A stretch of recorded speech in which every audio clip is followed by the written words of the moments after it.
I'm Hazel, 32 female. I live in a fairly busy city in a condo that's practical, but not exactly soulful.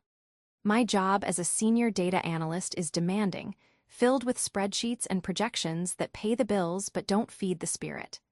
My real life, the one I feel in my bones, is lived 2 hours north at a small lake house I inherited from my grandmother. This story is about how my entitled sister decided my sanctuary was her personal cash cow, and how I had to draw a line so clear and bright it could be seen from space. Before this story unfolds, I'd love to connect with you. Please let me know in the comments where you're watching from and what time it is in your corner of the world. It's amazing to see how far these stories can travel. The lake house isn't grand. It's a modest 2-bedroom cottage with cedar siding that's weathered to a soft, silvery gray. The front porch, wide and welcoming, is home to 2 rocking chairs that have soothed 3 generations of my family. My grandmother, a woman with a quiet strength I've always tried to emulate, left it to me, and only me, in her will. She told me once, "Hazel, this place needs a caretaker, not just an owner. Someone who understands its peace." I understood. It was my sanctuary, the only place on earth where the constant hum of city life and digital noise finally went silent. Every penny of my savings for the past 5 years had gone into it, not for lavish upgrades, but for preservation. I had the roof redone, the plumbing modernized, and the old dock carefully rebuilt, plank by plank. It was a labor of love, a connection to my past and a promise to my future self. My family, however, had a different view of the property. My parents, Robert and Susan, saw it as a nice family asset, a place for reunions they rarely organized. But my sister, Jessica, saw it as an accessory. At 28, 4 years my junior, Jessica had built her entire identity around her online persona. She was an influencer, a term that seemed to cover a multitude of sins, primarily involving taking artfully curated photos of herself in locations she often couldn't afford. Her life was a performance, and she was always looking for a new stage. Her boyfriend, Nicholas, was her designated cameraman, a floppy-haired 29-year-old who seemed to believe that owning a drone made him a filmmaker. They were a matched set of ambition without effort. I'd always been generous with the lake house. My policy was simple: if you want to use it, just ask me. Check my calendar, clean up after yourself, and respect the property. It wasn't a hotel. My parents used it a few times a year, always respectfully. My best friend, Scarlett, would join me for quiet weekends of wine and board games. But Jessica's requests were different. They were less like requests and more like announcements. She'd text me, "Hey, me and Nick are taking the lake house for the long weekend," not asking, but informing. Early on, I let it slide. It was easier than arguing. But her stays were always messy.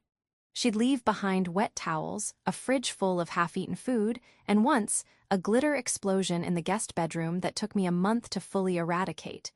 She treated my sanctuary like a free-for-all party pad. The last time she'd used it, 3 months prior, I'd had to lay down the law. I found a cigarette burn on one of my grandmother's hand-stitched quilts. When I confronted her, she was flippant. "Oh, Nick's friend was being an idiot. It's just a blanket, Hazel. You can get a new one." My voice was colder than I intended when I responded. "It was Grandma's, Jessica. You don't get a new one of those. From now on, you are not to have guests over without my explicit permission." "This isn't a frat house." She had scoffed, called me uptight, and hung up. The tension between us had been simmering ever since. I decided that for the upcoming summer, I was keeping the house for myself. I needed the peace. I had a major project at work that was going to be draining, and my weekends at the lake were the only thing that would keep me sane. I blocked out every weekend from June to August on the shared family calendar I kept for the house, marking them all as Hazel Private. There would be no room for misinterpretation, or so I thought. My neighbor at the lake, Mr. Henderson, was my eyes and ears when I wasn't there. He was a retired carpenter in his 70s who had lived next door to my grandmother for 40 years. He was a kind, observant man who loved the tranquility of the lake as much as I did. He'd call me if a big storm was rolling in or if he noticed a branch down in my yard. He was the perfect neighbor, present but not intrusive. We had a comfortable routine. When I'd arrive on a Friday evening, He'd often be on his porch and would give a friendly wave. Sometimes he'd wander over with a basket of tomatoes from his garden.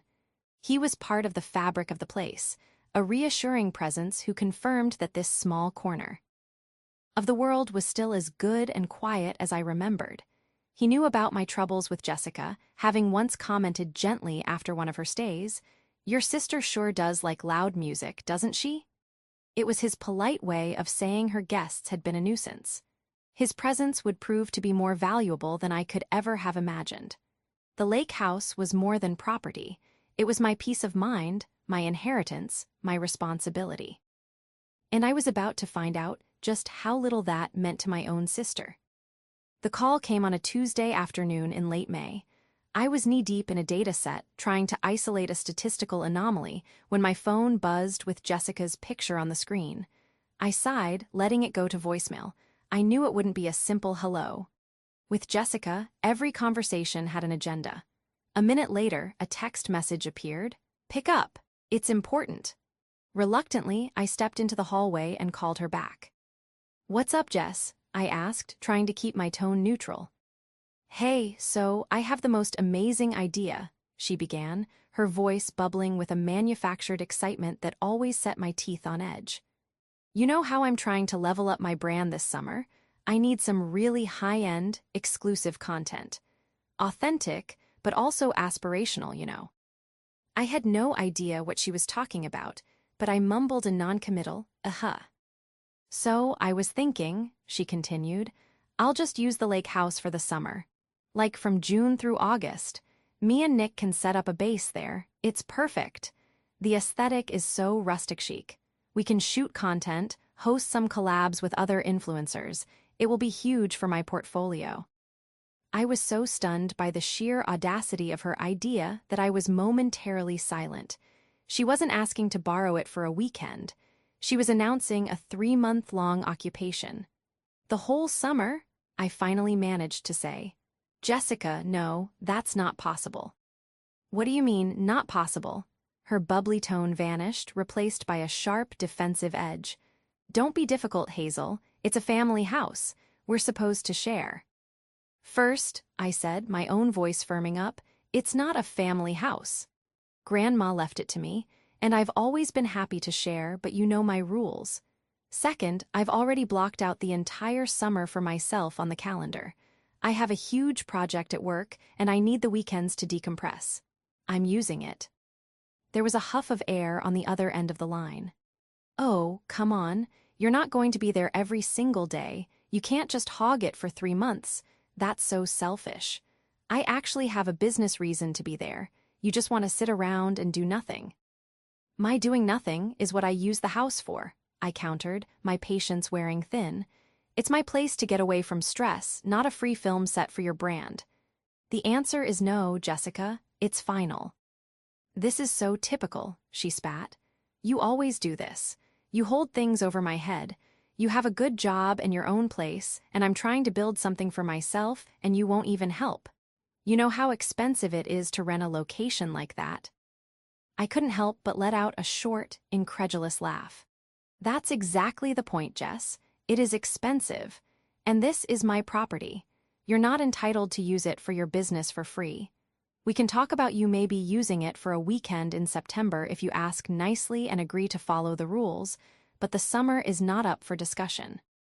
The conversation devolved from there. She accused me of being jealous of her burgeoning fame. She claimed I was deliberately sabotaging her career. She even brought up a time in high school when I wouldn't let her borrow a dress, framing it as proof of a lifelong pattern of abuse. It was classic Jessica. When faced with a boundary, she didn't just push against it. She tried to bulldoze it with emotional manipulation and revisionist history. Her voice grew louder, more frantic. "Mom and Dad will hear about this. They'll tell you how unfair you're being. You can't just cut off the whole family." "This isn't about the family," I said, my voice low and steady. "This is about you and your complete lack of respect for me and my property. The conversation is over." I hung up before she could respond. My hands were shaking slightly, not from fear, but from a potent cocktail of anger and frustration. It was exhausting. It felt like no matter how calm or rational I was, any interaction with her spiraled into a dramatic reenactment of a childhood squabble, with her as the perpetual victim and me as the heartless villain. A few minutes later, as I knew it would, my phone rang again. This time it was my mother. "Hazel, darling," she began, her voice oozing with a practiced, placating sweetness. "I just spoke to your sister. She's very upset." "I'm sure she is," I replied dryly. "She told me you two had a little misunderstanding about the lake house," my mom continued. Honey, you know how hard she's working on her little internet business. It would mean so much to her to be able to use the house. Can't you just let her have it for a month or two? It's important to support family." This was their dynamic. Jessica would create a storm, and my parents, desperate to avoid conflict, would rush in to calm the waters, which usually meant pressuring me to give in. They enabled her behavior at every turn. Mom, it wasn't a misunderstanding. She demanded the house for the entire summer to run her business for free. I said no. The calendar has been marked for months. I am using it. "But you're being so rigid." My father's voice chimed in from another phone.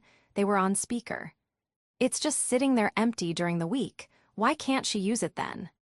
"Because I don't want it turned into a 24/7 content house," I exclaimed, my voice rising despite my best efforts.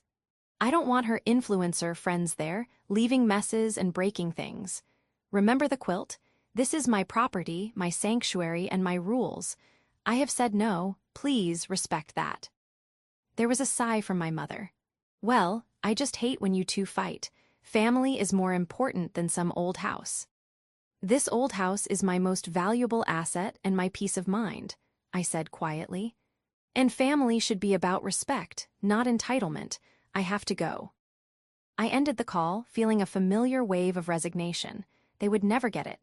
In their eyes, my boundaries were an inconvenience, an obstacle to the family's peace, which was really just code for Jessica's happiness. I sent a quick text to my best friend, Scarlett. "The annual Hazel is Being Selfish campaign has officially begun, sponsored by Jessica." Her reply was instant. "Ignore them. It's your house, your rules, don't you dare cave." Her words were a small comfort, a reminder that I wasn't crazy. But as I sat back down at my desk, I had a sinking feeling. This was far from over. Jessica wasn't the type to accept no for an answer. She was the type to find a way around it. 2 weeks passed, and a deceptive quiet settled over the family front. My parents sent me a few stiff, one-line texts about unrelated matters, and Jessica went completely silent. I knew better than to believe this was a truce. Silence from Jessica usually meant she was plotting. I tried to put it out of my mind, focusing on my work project and looking forward to the first official weekend of my summer sanctuary, which was just a few days away. I'd already packed a bag and bought groceries, mentally transitioning into lake mode. The discovery happened on a Thursday morning, the day before I was set to drive up. I was taking a short break, scrolling through a travel blog, when I saw an ad in the sidebar for Airbnb. It featured a generic, charming lakeside getaways headline. On a whim, I clicked it, setting the location filter to the small town nearest my lake house.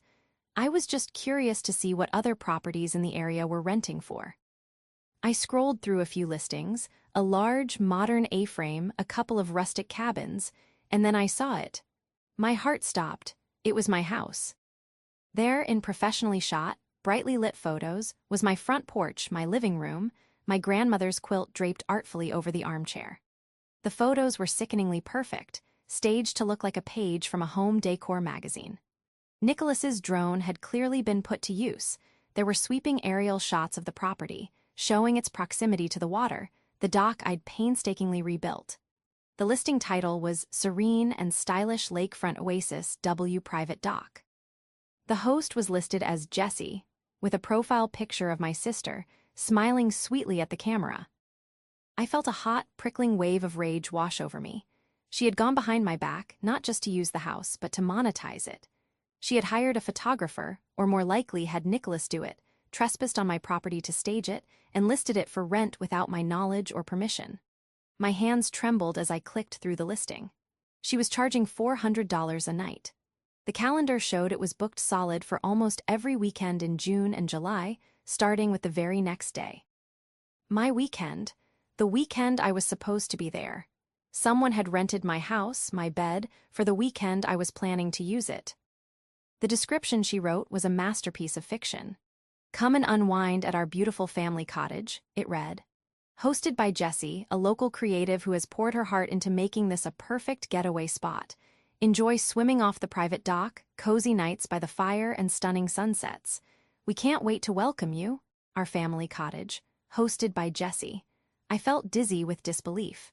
She hadn't just crossed a line, she'd obliterated it. My first instinct was to call her and scream, but I stopped myself. What would that accomplish? She'd deny it, gaslight me, or play the victim. I needed evidence, Dead a plan? My mind, trained to find patterns and solve problems with data, kicked into gear. Emotion was a liability right now, I needed strategy. I immediately took screenshots of everything: the listing, the photos, the calendar, her host profile. I documented the URL. I checked the house rules section she'd written. It was filled with laughable hypocrisy. No parties or events. Please respect the property as if it were your own. Maximum of 4 guests. She was setting rules for a house that wasn't hers. A house she herself had disrespected time and time again. Then I saw the reviews. There were 2 of them already, from what must have been secret stays she'd hosted in May. Jessie was a wonderful host. The place was absolutely charming and the location is unbeatable. We had a small issue with the Wi-Fi, but she was super responsive and got it sorted out. Can't wait to come back. The other was similar, glowing with praise for the attentive host and the beautifully decorated cottage. She had been running this operation for weeks, right under my nose. The mention of the Wi-Fi issue made me pause. How did she get it sorted out? She wouldn't know how. It must have been a lie, or she'd gotten lucky and it fixed itself. I needed to know who was coming tomorrow. Who were these strangers who thought they had a legitimate booking at my house? The Airbnb platform, for privacy reasons, doesn't show the guest's full name, but it did show a profile picture and a first name. Mark. He and his family were scheduled to check in at 3 p.m. on Friday. My plan was to drive up at noon. My mind was racing, piecing together the timeline. The photo shoot must have happened during one of those quiet weeks. She must have used her key, the one I had foolishly never taken back, to let herself and Nicholas in to stage the house. She had probably been intercepting messages from renters and coordinating cleanings, all while giving me the silent treatment. The audacity was breathtaking. This wasn't just about using the house. This was a calculated, premeditated business venture built on fraud. She was using my asset, my inheritance, to fund her influencer lifestyle, and was prepared to kick me, the actual owner, out of my own home to do it. I called Scarlett, my voice tight with controlled fury. "You are not going to believe what she's done," I said, and laid out the whole sordid story. Scarlett, being a lawyer, was appropriately horrified but also immediately practical. "Okay," she said, her tone all business. "First, do not contact her. Do not contact your parents. Let her think you still know nothing. Second, document everything. You've already done that, which is perfect. Third, report the listing to Airbnb immediately as fraudulent. It's your property, and you can prove it." "I'm going to," I said, "but not yet. I'm driving up there tomorrow before the guests arrive. I'm going to change the locks." There was a pause on the other end of the line. "Good," Scarlett said. "That's exactly what you should do. This is your property. Secure it. And Hazel, when you do report it, make sure you emphasize the liability issue. Unauthorized rentals on your property could expose you to massive legal problems if someone gets hurt. Airbnb will take that very seriously." Her advice solidified my resolve. The anger was still there, a hot coal in my stomach, but it was now fueling a cold, clear sense of purpose. Jessica had mistaken my generosity for weakness. She thought my desire for peace meant I would roll over and accept any disrespect. She was about to learn how wrong she was. The battle for the lake house had begun, and I was going to finish it. With Scarlett's advice echoing in my mind, I spent the rest of Thursday methodically building my case. I knew that confronting Jessica and my family would be like walking into a hurricane of denial and blame shifting. I couldn't just have accusations. I needed irrefutable proof, a dossier so complete that no amount of gaslighting could poke a hole in it. My data analyst skills, usually applied to corporate spreadsheets, were now focused on a single target: my sister's web of deceit. My first step was to report the listing to Airbnb. I followed Scarlett's advice to the letter, creating a formal complaint through their trust and safety portal. I uploaded a copy of the property deed with my name on it, a utility bill for the lake house addressed to me, and a picture of my driver's license. In the description of the issue, I was calm and factual. I stated that I was the sole owner of the property, that the host, Jessica, was my sister, and that she had listed my property without my knowledge or consent. I emphasized the legal liability, stating that the unauthorized rental activity constituted fraud and exposed both myself and Airbnb to significant risk. I received an automated reply saying they would investigate the matter within 48 hours. That was fine. I wasn't waiting for them to act. I was just creating a formal paper trail. Next, I turned my attention to the 2 existing reviews on her listing. Jessie was super responsive and got it sorted out. One review said about a Wi-Fi issue. This line had been bugging me. Jessica couldn't fix a Wi-Fi router if her life depended on it. She would have had to call someone. On a hunch, I logged into my account for the internet service provider at the lake house. I navigated to the support history tab, and there it was, a log of a service call from 2 weeks prior. The note stated that the customer, who had identified herself as Hazel, had called to report an outage, and that a technician had been dispatched the next day to fix a connection issue at the local junction box. She had impersonated me. She had called my internet provider, pretended to be me, and ordered a service repair, all to ensure her illegal guests had a seamless experience. The cold fury I'd felt earlier intensified. This was a level of premeditation I hadn't thought her capable of. She wasn't just being opportunistic. She was actively committing identity theft to facilitate her scam. I took a screenshot of the service log, adding it to my growing folder of evidence. The file name was simple: fraud. My investigation then moved to social media. I knew Jessica documented every moment of her life, but I rarely looked at her accounts because I found them insufferable. Now, I scoured her Instagram page and Nicholas's as well. I went back over the past month. At first, it was the usual endless selfies, pictures of avocado toast, and videos of Nicholas flying his drone over random parks. But then I found it. A post from 3 weeks ago on Nicholas's feed. It was a stunning, high-resolution aerial shot of my lake house at sunset. The caption read, "Locations scouting for a big summer project with my creative partner at Jessie Goes Glam. Big things coming soon. Director Life Content House Lake Vibes."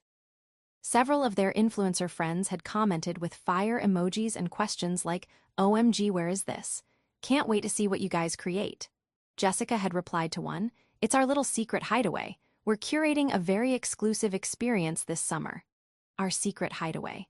She was publicly positioning herself as the owner, the curator of an experience at my home. I scrolled through more of her posts from around that time. I found a picture of her posing on my dock, wearing a new bikini with the caption, "Summer office is officially open for business." The photo was dated. It was a Wednesday, a day she should have been in the city, a day I was at work, completely oblivious. She had been there, with Nicholas, conducting a full-blown commercial photo shoot on my property. I saved every post, every comment, every self-aggrandizing caption.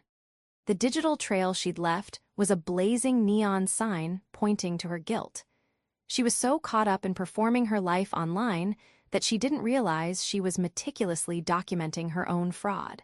This wasn't just about a family dispute over a cottage anymore. This was calculated deception for financial gain. She had lied to guests, impersonated me to utility companies, and misrepresented ownership of my property online to build her brand. The final piece of the puzzle clicked into place when I thought about the logistics. How was she managing the cleaning and turnover between guests? She was lazy and hated cleaning.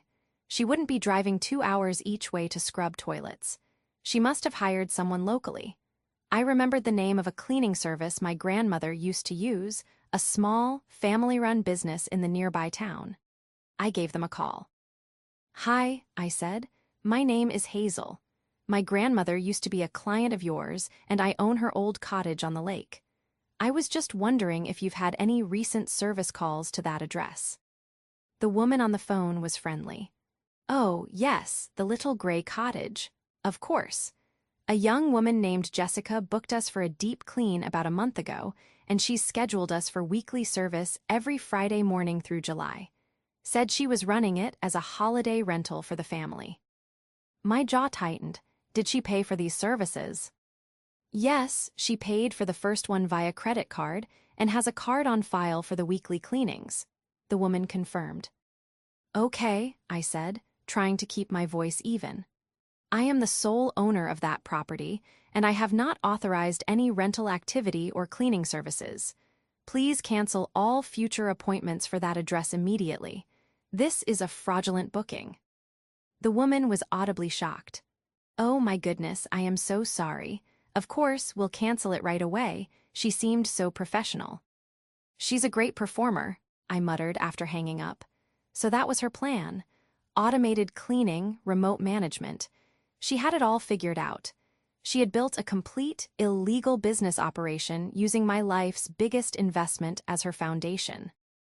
By the end of the day, I had a digital folder containing screenshots of the Airbnb listing, the social media posts, my property deed, the internet service log, and a note detailing my call with the cleaning company. I felt no satisfaction, only a profound sense of sorrow and steely resolve. Jessica hadn't just betrayed me as a sister. She had treated me like a faceless mark to be exploited. She had fundamentally misunderstood who I was. She saw me as a quiet, non-confrontational pushover she could manipulate. She failed to realize that the same meticulous, detail-oriented nature that made me a good data analyst also made me a formidable opponent when I had been wronged. Tomorrow, I was driving to the lake. The digital war was over. The real-world battle was about to begin. Friday morning, I woke up before my alarm, a knot of adrenaline and anxiety tight in my stomach. I loaded my car in the pre-dawn quiet, my movements precise and deliberate.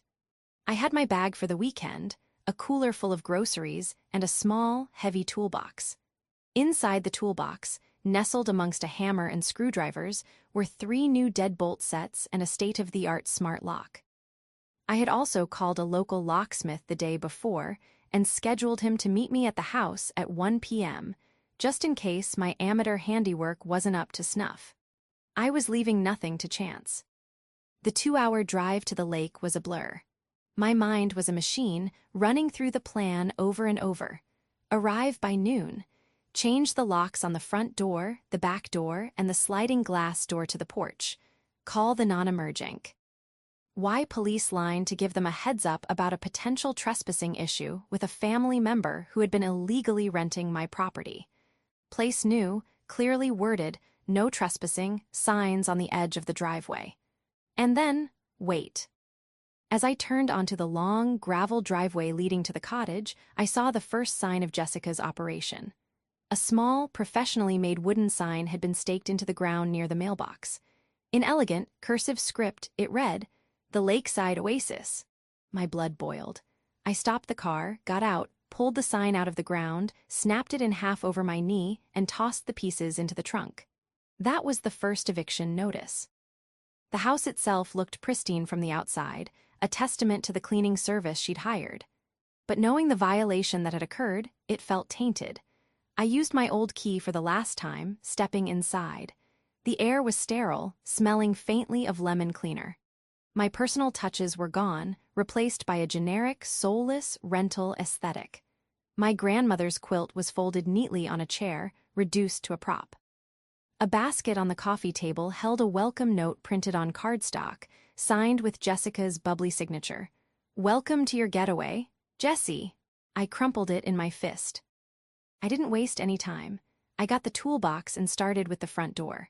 My hands were surprisingly steady as I unscrewed the old lock set. It was a methodical process, a physical manifestation of reclaiming my space. Off with the old, compromised lock that she had a key to. On with the new, solid, impenetrable deadbolt that only I controlled. I worked my way around the house, replacing each lock with a fresh one. The final installation was the smart lock on the front door. I programmed it with a new code known only to me and linked it to an app on my phone. Now, I would get a notification every time the lock was accessed, and I could lock or unlock it remotely. The power was back in my hands. The physical security of my sanctuary was restored. It was just after 1 p.m. when I finished. The locksmith I'd called arrived right on time. I had him check my work, and he confirmed everything was installed correctly. He was a taciturn man who simply nodded and said, "Nobody's getting through those without a battering ram." It was a small but significant expense that felt like the best money I'd ever spent. Next, I made the call to the local sheriff's office. I explained the situation to the dispatcher calmly and clearly. "My name is Hazel," I started. "I am the owner of the property at 125 Lakeview Drive. I've discovered that a family member has been fraudulently renting it out on Airbnb without my consent. The locks have now been changed. However, I have reason to believe that the person who made the illegal booking may show up later today. I'm not expecting violence, but I wanted to make you aware of the situation in case they try to force entry or refuse to leave. I have all the documentation proving my ownership." The dispatcher was professional. She took down my information, created a record of the call, and assured me that if I needed to call 911, the responding officers would have this context. This was another crucial step: establishing a formal record of the dispute with law enforcement before any confrontation occurred. With the house secured and the authorities notified, I unpacked my groceries and tried to settle in. But I couldn't relax. I was a bundle of nerves, constantly glancing at the driveway. At 2:45 p.m., 15 minutes before the scheduled check-in, a silver minivan I didn't recognize crunched slowly up the gravel drive. A man, who I assumed was Mark from the Airbnb booking, got out, followed by a woman and 2 young kids. They looked like a perfectly normal family, excited for their lakeside vacation. My heart ached for them. They were innocent victims in my sister's scam. I stepped out onto the porch before he could even try the now useless keypad. "Hi there," I said, my voice calm but firm. "Can I help you?" The man, Mark, smiled. "Hi, we're the Millers. We have the Airbnb rental for the weekend. The host, Jesse, sent us the code, but it doesn't seem to be working." I took a deep breath. "I'm so sorry, but there has been a huge mistake," I said, my tone dripping with sympathy. "My name is Hazel, and I am the owner of this house.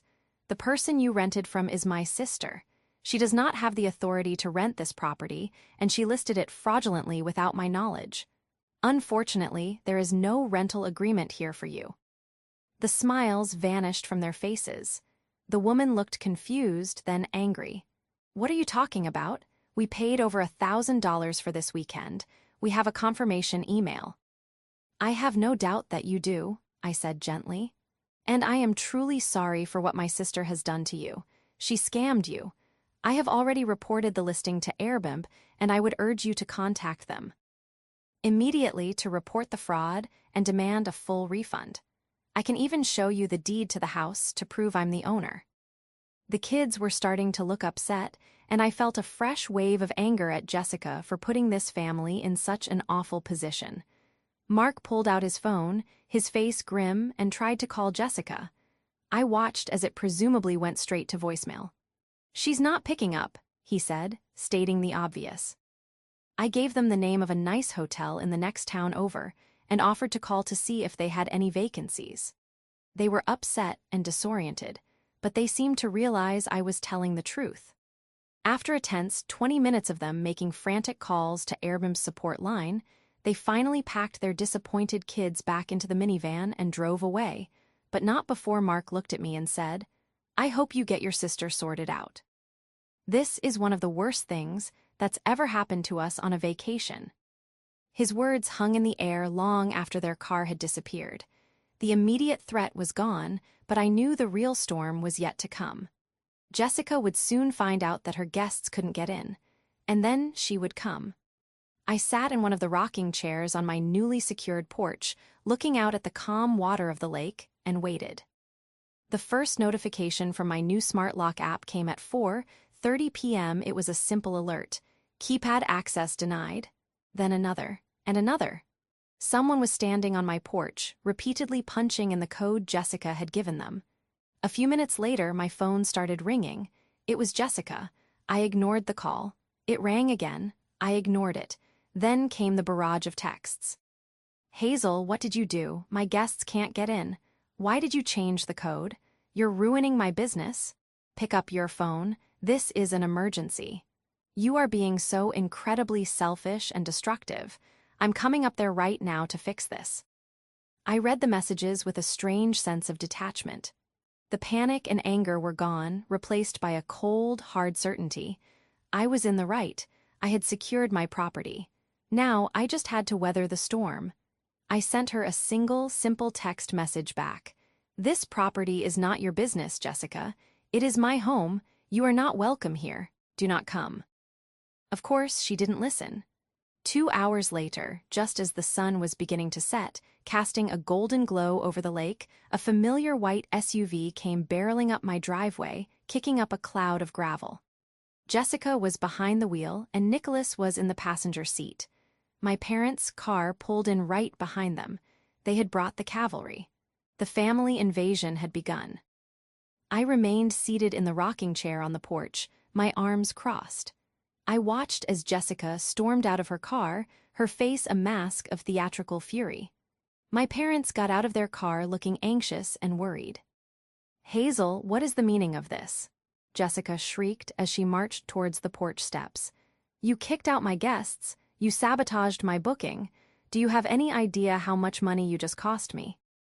The money you were attempting to make by illegally renting out my house, I asked calmly. Yes, I have some idea. It's called fraud, Jessica. It is not fraud, she yelled, her voice cracking. It's our family's lake house. I was being resourceful. Mom, Dad, I said, looking past Jessica to my parents, who were hovering uncertainly by their car. You need to turn around and leave. This is between your daughter and me. You have no business being here. Now, Hazel, let's all just calm down, my father started, taking a step forward. Your sister is upset, but I'm sure we can talk this through. There is nothing to talk through, I said, my voice as solid as the new deadbolt on my door. She committed a crime. She listed my property without permission, impersonated me to my utility provider, and scammed an innocent family out of their vacation. The discussion is over. She is trespassing, and I want you all to leave. Nicholas, who had been silent until now, stepped forward with his phone up, recording. You can't just kick us out, he said with a smug look. This is a family dispute, and you're being totally unreasonable. Our audience is going to want to see how you treat your own sister. I laughed, a real, genuine laugh. Your audience? Nicholas, put the phone away before I add you to the trespassing complaint. You have no right to film me on my private property. This enraged Jessica further. She bounded up the steps and tried to wrench the front door open. When it didn't budge, she started pounding on it with her fists. Let me in, Hazel. Let me into my house. It's not your house, I yelled back, finally losing my temper. It has never been your house. It's mine. Grandma gave it to me for a reason, because she knew I would respect it, and she knew you wouldn't. My mother started to cry. Girls, please stop. You're tearing the family apart. She's the one who tore it apart with her lies and her greed, I said, pointing a shaking finger at Jessica. You enabled this, Mom. You and Dad. Every time she threw a tantrum, you rewarded it by pressuring me to give in. You taught her that boundaries don't apply to her. Well, they do now. This is my boundary. Get off my property. Jessica's face crumpled. The rage dissolved into performative tears. She sank onto the porch steps, sobbing loudly. I do. And understand why you hate me so much, she wailed. I was just trying to do something for myself. I have nothing, and you have everything. This house is all I had. It was a master class in manipulation, and my parents were falling for it hook, line, and sinker. My mother rushed forward to comfort her. Oh, my poor baby, she cooed. I'd had enough. I stood up. That's it. I have asked you all to leave. You have refused. You are now trespassing. I pulled out my phone and dialed 911. My voice was clear and steady as I spoke to the operator. Hello, I'm calling from 125 Lakeview Drive. I spoke to your non-emergency line earlier today. The trespassers I warned you about are here now. They are my sister, Jessica, and my parents. I have repeatedly asked them to leave my property, and they are refusing. The change in my family's demeanor was instantaneous. My father's face went pale. Jessica's sobs stopped abruptly, her eyes wide with disbelief. You're calling the cops? On your own family? My mother whispered, horrified. You left me no choice, I said, ending the call. I told you to leave. You didn't listen. Now the police can escort you out. We stood in a tense, silent tableau for the 10 minutes it took for a patrol car to make its way down the long road to the lake. The setting sun painted the sky in brilliant shades of orange and pink, a beautiful backdrop to an ugly family drama. When the sheriff's car pulled up, a tall, calm-looking officer got out. He listened patiently as my family all started talking at once, Jessica accusing me of being crazy and vindictive, my mother pleading that it was all a misunderstanding. I remained silent. When they had exhausted themselves, the officer turned to me. Ma'am, can you explain your side? I calmly walked him through the entire situation, from the Airbnb listing to the fraudulent service calls to the texts and the confrontation. I told him I had a folder of evidence on my computer. I showed him the notification on my phone from when they had tried to enter the house. I stated clearly, this is my property.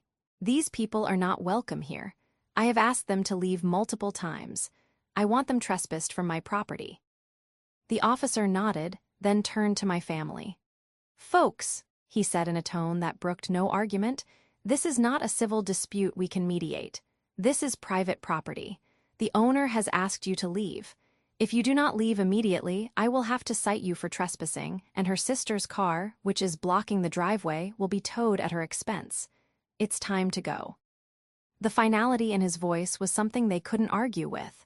The siege was over. I had won. But as I watched them retreat to their cars, defeated and angry, it didn't feel like a victory. It felt like a necessary, painful amputation. The officer stayed until my parents' car and Jessica's SUV were out of the driveway and back on the main road. Before he left, he handed me his card. If they come back, you call us immediately. No hesitation, he said. I thanked him, my gratitude immense. His calm authority had diffused a situation that could have become much worse. As his taillights disappeared, a profound silence descended on the property, broken only by the chirping of crickets. The beautiful sunset was over, and darkness was falling. I was alone, truly alone, in my sanctuary. But the peace I usually felt here was absent, replaced by the hollow echo of the ugly confrontation. I spent the rest of the weekend in a daze, jumping at every sound. I couldn't shake the feeling of being watched, even though I knew they were gone. The messages started again on Saturday morning. My parents sent long, pleading texts about forgiveness and the importance of family. They accused me of humiliating them and escalating the situation by calling the police. I didn't respond. The real venom, however, came from Jessica. Her texts were a wild mix of threats and insults. She promised to sue me for lost income. She threatened to post a video about me, telling her thousands of followers how I had abused her and thrown her out on the street. I forwarded the most threatening messages to Scarlett, who replied, "Let her. It's called libel, and she'd be handing you a defamation case on a silver platter. Don't reply to any of them. Go completely silent." I followed her advice. I blocked Jessica's number. I blocked my parents' numbers. I needed total silence to think. On Monday, back in the city, I received an email from Airbnb. Their investigation was complete. They had confirmed my ownership and concluded that the listing was fraudulent. They had permanently banned Jessica's host account, canceled all her upcoming bookings, and were processing full refunds to the affected guests. They also informed me they were clawing back the payouts she had already received from the May bookings. Justice, in the corporate sense, had been swift and decisive. It was a small vindication, but an important one. The real climax, however, happened the following weekend. I had returned to the lake house, determined to reclaim the peace that had been stolen from me. On Saturday afternoon, I was reading on the porch when a tow truck rumbled up my driveway. I was confused for a moment until I saw what was behind it, Jessica's white SUV. She had left it parked on the shoulder of the narrow public road right at the end of my driveway. It was a petty, passive-aggressive act of defiance, a way of saying, I'm still here. But the narrow road had no parking signs, and one of my neighbors, likely Mr. Henderson, had finally called it in. I watched, mesmerized, as the tow truck driver expertly hooked up her vehicle. Just as he was about to pull away, Jessica's car came speeding down the road, Nicholas at the wheel. She leaped out of the passenger side before it had even fully stopped. "What are you doing? That's my car," she screamed at the driver. He gestured impassively at the no parking sign. "It's a public road, ma'am. You're illegally parked. I'm towing it." Jessica's head whipped around, and her eyes locked on me, sitting on the porch. She seemed to think I had orchestrated this. Her face contorted with a rage that was terrifying to behold. It was a full-blown, public meltdown. "You did this," she shrieked, pointing at me. "This is all your fault. You are a vindictive, evil person. I hope you're happy, alone in your stupid house."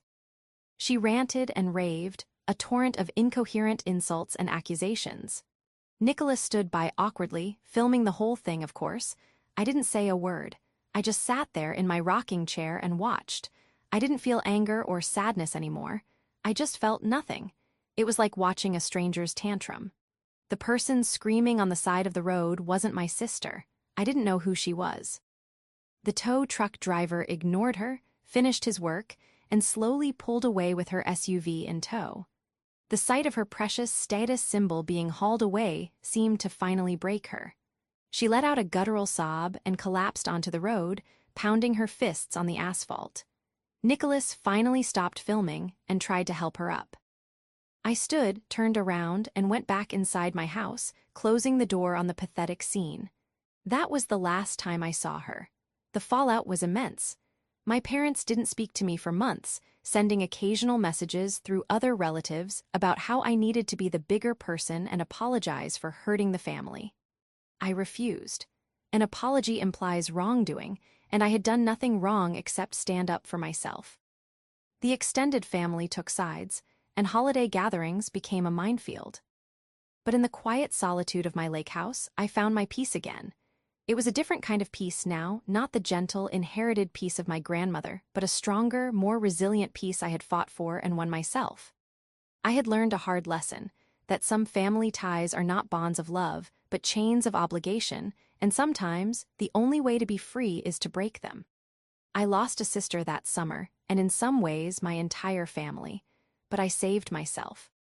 And as I sit here on my porch, watching the sun set over the water, I know, without a doubt, that I made the right choice.